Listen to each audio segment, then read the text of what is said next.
Dans cette vidéo, je vais te révéler les 5 étapes qui m'ont permis de passer de jeune fille dépressive et harcelée à l'école à femme inarrêtable. Les 5 techniques de reprogrammation que je vais te révéler dans cette vidéo sont celles qui m'ont permis de devenir la businesswoman accomplie que je suis aujourd'hui. Alors si toi aussi tu rêves d'être pleinement épanouie dans ta vie et de sentir que tu as un réel impact dans ce monde, reste bien jusqu'à la fin de cette vidéo. Et si ce n'est pas encore fait, je t'invite fortement à t'abonner à cette chaîne YouTube. Si tu ne le savais pas encore, sache qu'il te faut seulement 21 jours pour que le cerveau assimile une nouvelle habitude. Autrement dit, si tu passes à l'action dès aujourd'hui, tu mets littéralement toutes les chances de ton côté pour faire un énorme bond dans ta vie de femme ambitieuse d'ici les 21 prochains jours. Alors j'espère que tu es prête à devenir la meilleure version de toi-même. On commence directement par l'étape numéro 1 du processus de reprogrammation, l'identification. Et qu'est-ce que c'est que l'identification? C'est tout simplement identifier ses croyances limitantes. La première étape, si tu veux déconstruire les croyances limitantes que tu as, c'est forcément de savoir quelles sont ces croyances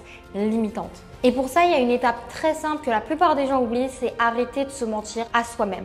Très souvent, en fait, quand on passe pas à l'action ou quand on ne met pas les choses en place dans notre vie, on va trouver des excuses. Mais en réalité, si on commence à éplucher l'oignon, comme j'aime bien le dire, on se rend compte en fait que l'excuse est tout autre, que la cause principale de ton inaction est tout autre. Donc arrête de te mentir à toi-même et essaye d'être sincère avec toi-même. Ce que je te conseille quand tu penses que par exemple c'est impossible pour toi d'entreprendre ou d'avoir plus confiance en toi, demande-toi quel est réellement le souci. Pose-toi et commence à noter tout simplement sur une feuille quelles sont selon toi les raisons principales qui font que tu ne peux pas entreprendre ou que tu ne peux pas avoir plus confiance en toi. Forcément, les premières choses que tu vas noter, souvent, ce sont des excuses qu'on se raconte pour se rassurer et surtout pour rester dans cette zone de confort. Mais je suis sûre que si tu notes déjà ça noir sur blanc et que tu commences à essayer de creuser en étant honnête avec toi-même, à essayer de savoir qu'est-ce qui se cache réellement derrière ces croyances, tu vas te rendre compte que parfois, c'est vraiment tout autre. Je vais te donner un exemple. Il y a souvent des personnes qui viennent vers moi pour entreprendre, pour savoir comment se lancer. Et au final, je peux leur donner tous les conseils possibles. Ils vont toujours trouver une excuse. L'excuse principale, par exemple, des personnes qui veulent entreprendre, c'est souvent « je n'ai pas assez d'argent ». Et quand les gens viennent me voir avec cette excuse, ce que je fais, c'est que je leur demande « ok, dans quoi ils veulent se lancer concrètement et surtout de combien d'argent ils auraient besoin pour se lancer ».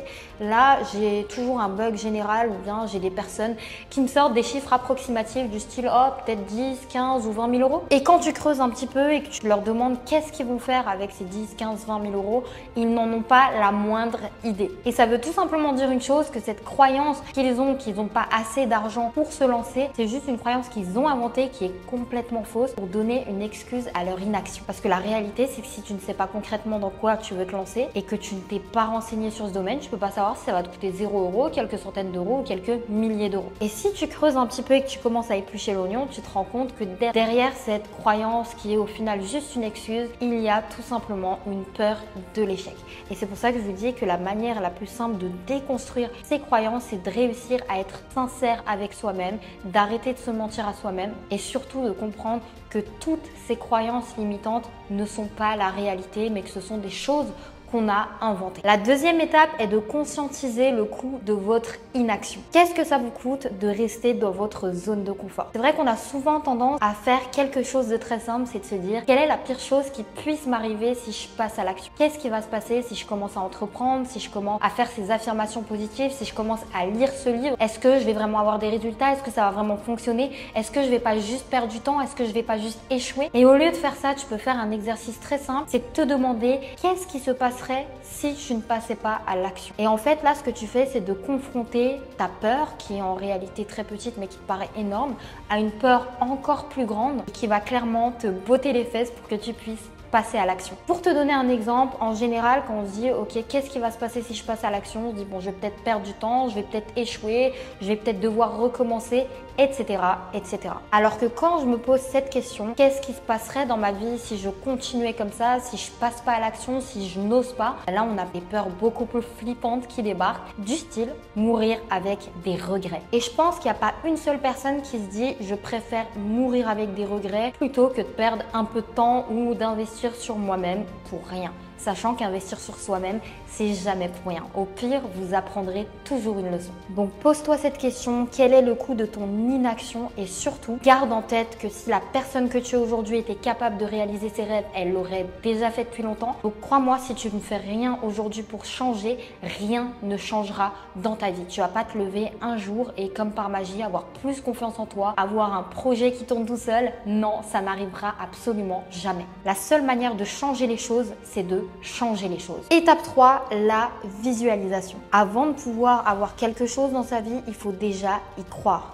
Tout commence par une croyance et tu peux clairement hacker ton cerveau avec la visualisation. Donc même si aujourd'hui tu penses que c'est impossible pour toi d'avoir plus confiance en toi, d'entreprendre ce projet, si tu arrives à hacker ton cerveau avec quelques outils très simples, tu peux changer cette croyance et par conséquent changer ta vie. Pour visualiser, tu as un outil génial qui s'appelle le Dream Board ou bien le Vision Board. C'est tout simplement le fait de prendre un tableau et d'afficher des images, des textes, plein de choses que tu veux accomplir dans ta vie et passer du temps à regarder ces images, te visualiser en train de vivre dans cette maison, en train de conduire cette voiture, en train d'être cette personne qui a confiance en elle. Ça va te permettre réellement de changer les choses dans ton univers physique. Et quelques petits tips géniaux avec ça. La première, c'est que tu peux coller avec de la pâte à fixe ton vision board au-dessus de ton lit. Moi, c'est ce que j'ai fait. Il est collé sur mon plafond au-dessus de mon lit. Donc à chaque fois que je m'endors ou à chaque fois que je me réveille, c'est la première chose que je vois et la première chose que je fais. Et au-delà en fait de tout ce truc de visualisation, le fait de voir ça, ça va te booster au quotidien parce que ça va te rappeler pourquoi tu veux entreprendre ces actions, pourquoi tu veux le faire. Et la deuxième, alors t'es pas obligé d'être un pro du montage pour faire ça, t'inquiète pas, je ne le suis pas non plus, mais c'est de t'intégrer sur ces images. Par exemple, si tu mets la maison de tes rêves,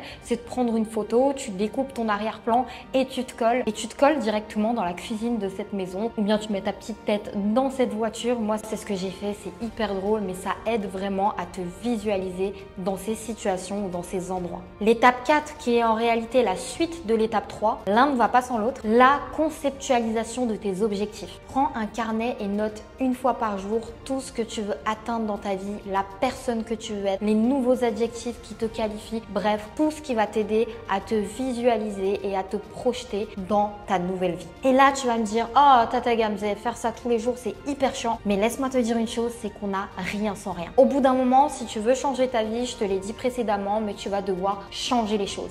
Si les actions que tu fais aujourd'hui étaient capables de te ramener vers tes objectifs, tu serais déjà vers tes objectifs. Donc aujourd'hui, tu dois changer ce que tu fais au quotidien, tu dois changer tes actions pour pouvoir accomplir de nouvelles choses. Donc tiens ce carnet au quotidien et écris noir sur blanc pourquoi tu le fais, quelle personne tu veux être, écris ta biographie, mais une seule règle à respecter, écris-le toujours au présent. Tu es déjà cette personne. Et avant de te révéler la dernière étape de ce puissant processus de reprogrammation, je t'invite à me laisser un énorme like sous cette vidéo si tu kiffes la valeur que je te partage. Ça m'encouragera à te faire plus de contenu de ce genre. On passe à la dernière étape, c'est parti, tiens-toi prête, c'est le point le plus important, l'affirmation par la sensation. Si tu me connais déjà, tu as déjà entendu parler des affirmations positives. Je vais te la faire très simple, tu te mets une fois par jour en face de ton miroir et tu répètes à voix haute des affirmations positives qui vont te permettre d'hacker ton cerveau. Les croyances que tu as actuellement se sont formées par la répétition de l'information. Il y a une manière très simple et très efficace de les déconstruire et de les changer, c'est par la répétition de l'information, tout simplement. Donc si actuellement tu as la croyance que tu n'as pas confiance en toi, tu vas répéter chaque matin que tu as confiance en toi, que tu te sens bien, que tu es la personne la plus importante de ta vie. Petit à petit, ça va te permettre de déconstruire cette croyance et d'en installer une nouvelle. Mais une chose très importante qu'on oublie dans les affirmations, c'est pas uniquement se mettre devant un miroir et se dire toutes ces choses-là à voix haute, c'est de les ressentir. La chose la plus puissante dans les affirmations positives, c'est le sentiment que te procure chacun de ces mots. Donc quand tu répètes que tu es quelqu'un qui a confiance en elle, si tu arrives à ressentir l'émotion que ça te procurerait d'avoir confiance en toi, de te sentir bien dans ta peau, c'est là que les changements les plus radicaux vont opérer. Donc ne les répète pas juste parce que je t'ai dit de les répéter et en bâclant la chose, répète-les vraiment en t'appliquant et en ressentant chacune de ses émotions. Au début, ça va peut-être être compliqué, c'est pas la chose la plus simple à faire. Il y en a qui ont juste du mal déjà à répéter des choses à voix haute seuls, ils se sentent un peu ridicules. Mais dis-toi une chose, encore une fois, qu'est-ce qui est le plus ridicule? Est-ce que c'est de répéter des phrases à voix haute en face de ton miroir? Ou est-ce que c'est de savoir toutes ces choses-là, mais de ne pas passer à l'action juste parce que tu te sens ridicule? Donc let's go, à partir d'aujourd'hui, mets en place les affirmations positives et mets-les en place de la bonne manière. Et voilà, on arrive à la fin de cette vidéo. J'espère que tu as pris autant de plaisir à la regarder que j'en ai pris à la tourner. Si j'avais un tout dernier conseil à te donner, c'est de prendre conscience que tu es capable d'absolument tout. Ta seule limite, ce sont tes pensées, tes croyances. Et c'est pour ça que je t'invite vivement à appliquer dès aujourd'hui les 5 étapes dont je t'ai parlé dans cette vidéo. Prends 5 minutes chaque matin et soir pour visualiser et affirmer tes objectifs. Passe à l'action sur toutes les croyances qui t'empêchent d'avancer aujourd'hui et je te garantis que dans 21 jours, tu ne seras plus la même femme. Je te laisse sur ça. Si tu aimerais que j'aborde d'autres sujets en vidéo, fais-le moi savoir en laissant un petit commentaire sous cette vidéo. En attendant, je te fais d'énormes bisous et n'oublie pas que tu es une femme fantastique. C'était Tada Gamze et on se dit à la prochaine. Ciao!